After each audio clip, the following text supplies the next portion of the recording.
You won't believe how quickly peaceful turned to chaos. 1 minute, I was standing in my backyard, surrounded by rolling hills and the promise of a quiet life. And the next, a gun felt like the only thing shielding my family from real danger. 6 months ago, none of this would have made sense to me.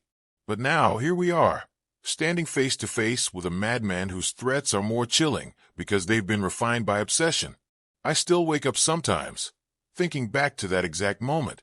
I never imagined drawing a weapon on another person, not in my own home. But when Victor first showed up, all the years behind me as a Marine, all the quiet weekends watching my kids sprint through tall grass, it didn't matter anymore. Because he's not just a vindictive exco worker. He's a corrupted HOA president using intimidation and lies to try to run us off our land. Let's rewind. I'd spent 2 decades serving, and when my final tour ended, I accepted a job as head of security for a mid-sized tech firm in Austin. Quantum Technologies. That's where I met Victor Harmon. Arrogant guy, all chest and no integrity. I found out he'd padded his resume and planned to funnel contracts to his brother-in-law's security firm. Reporting it was inevitable. Victor was ousted and humiliated.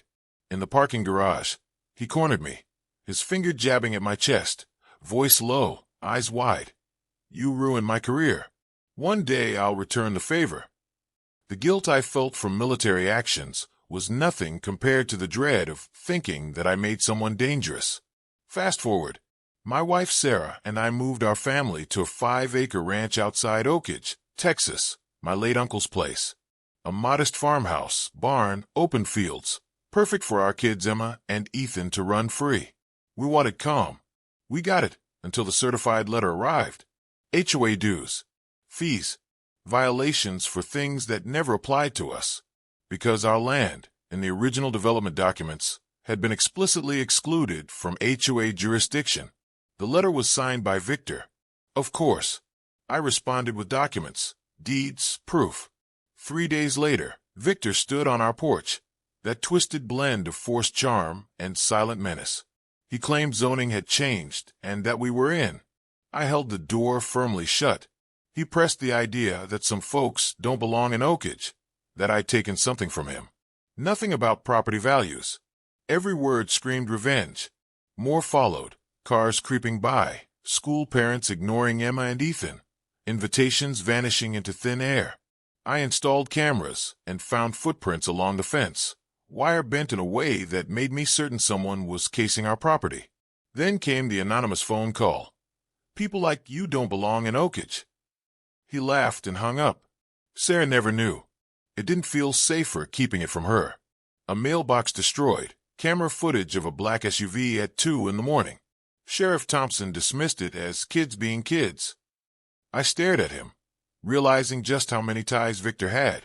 At school, Emma was excluded. The principal shrank from doing anything. I felt helpless watching my daughter shrink inside. That's when I found an ally in Diana, a sharp property rights attorney. She confirmed what I'd known, and what I feared, that this was about power, not aesthetics. Victor was running a pattern, forcing good families into his HOA for fees, or to push them to sell at low prices. He'd done it before. The stakes were higher than I'd realized. Then came the fake violation notice, taped to our front door. Another act of intimidation. Whoever did it knew our cameras. I checked ballistics of threats, spoke to neighbors. The Morales family had paid thousands in fake fees. An older couple lost a dog after challenging the HOA. Everyone lived in quiet fear, bending to whatever Victor demanded. I remembered my oath, protect and defend, not just countries, but my family. So I refused to let fear win. At a town council meeting, I spoke up. I laid it out, the harassment, the lies, the boundaries. Victor denied everything and spun me as the bad guy. After, in the parking lot, he whispered threateningly, "You shouldn't have embarrassed me." Sarah grabbed my arm. I downplayed it to protect her. That night, my truck windshield shattered. HOA rules spray-painted across the hood. Cameras were blackened. A clear message, make us go away. Selling popped into my mind, but not for long. This is home. We filed for a restraining order. Courtroom was surreal. Victor glided in, lawyer in tow, trying to paint himself as a community protector. Diana laid the evidence out. fake letters, property boundaries, family testimonies. Other victims testified too. Judge Winters listened and ruled in our favor. The restraining order was granted. The judge called the harassment a pattern with no evidence the HOA had jurisdiction. Victor stormed out, spitting threats. But justice felt real. A local reporter, Linda Mason, interviewed me about the case, focusing on property rights. The piece built momentum. Victor organized an HOA meeting and proposed a massive fee hike to cover legal costs. He spun it as defense against outsiders, i.e. us. But cracks were forming. Kyle, the HOA vice president, started digging into the budget and getting suspicious. Victor tried to get us publicly bullied, even contacting the building inspector about a treehouse. Somehow Sarah got grim calls from Emma School. Friends were told our family didn't belong. And through an anonymous email tip, I learned Victor was eyeing my land for commercial development. Money, not aesthetics. That's the profit motive, fueling all the cruelty. Diana called me cautious, reminded me 6 months ago I was moving for peace, not war. Rumors spread. I was a criminal, an abuser, a menace. Kidnapped reputations and broken trust. My work took a hit. Clients dropped me. Sarah faced whispers at school. I looked into the dark circles under Emma's eyes. Shut down schools evoke cold authority. Then came nighttime terror. A rock crashing through the kid's window. A note. Leave before someone gets hurt. Glass everywhere. 2 kids traumatized but not physically hurt. I called the police. The sheriff's reaction was hollow, condescending. Without proof, we were on our own.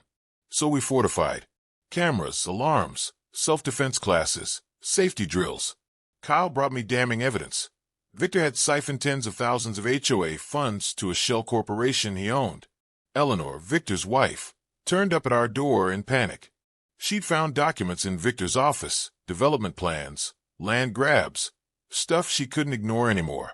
We arranged a covert meeting with Kyle, Frank, former HOA president, Eleanor, and a few brave HOA folks. We planned to take Victor down in the election, gather evidence, push for reform. Sarah suggested a barbecue to break the ice. Invite everyone, HOA, non-HOA, our community. Surprise! Victor sent violation warnings to HOA members, threatening fines if they came to our place. But 30 people showed, including HOA folks. I spoke openly. People saw through the facade. Victor lost his temper, threatening them. That night, his storms only made people wake up. He responded with a defamation lawsuit, $2 million. Ludicrous. He delayed the election. My bank issued alerts. Someone tried to hack me. And someone lurked around my home taking photos. Sarah was accused of stirring divisions at school. Diana got her cleared with evidence. Kyle and I took everything, financial misconduct, threats, violence, to the FBI and town council. A new HOA vote approached. Victor pushed eminent domain to seize my land. That maybe rattled even him. In one explosive meeting, Eleanor stood up in front of the community with Victor's plans in hand. He lost it, raged, had her dragged out. The community turned. Vote of no confidence. Victor dismantled. Then late at night, tires slashed. He showed up on our land, slurring threats, a knife in hand. Sarah and the kids watched silently. He advanced, insane and unstoppable. I drew my gun, fired a warning shot. He lunged. I shot to stop him. The flash, the sound, the surge of fear, then the hollow quiet.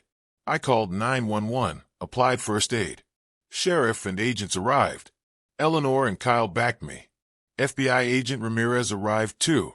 An investigation was already underway. I was released after 24 hours, declared self-defense. Victor arrested and charged with trespassing, assault, threats, fraud. Change swept in. Kyle became HOA president, transparent, honest. The school retracted accusations. Pastor Wilson organized reconciliation. Emma and Ethan started a reconciliation club. Sarah got a promotion. I started speaking nationwide on HOA reforms. Diana and I began writing a book on safeguarding property rights. Eleanor divorced Victor and spearheaded reform from within. Months later, we hosted a Neighbor Day barbecue. Over 100 people attended. I spoke about resilience, community. Emma and Ethan ran in the yard, laughing safe. I held Sarah's hand. The town council named a park in our area Reynolds Community Park. It was our still, safe, protected, our best victory yet. And Victor? Behind bars. Helpless. Watching. But powerless. And somehow we're finally free.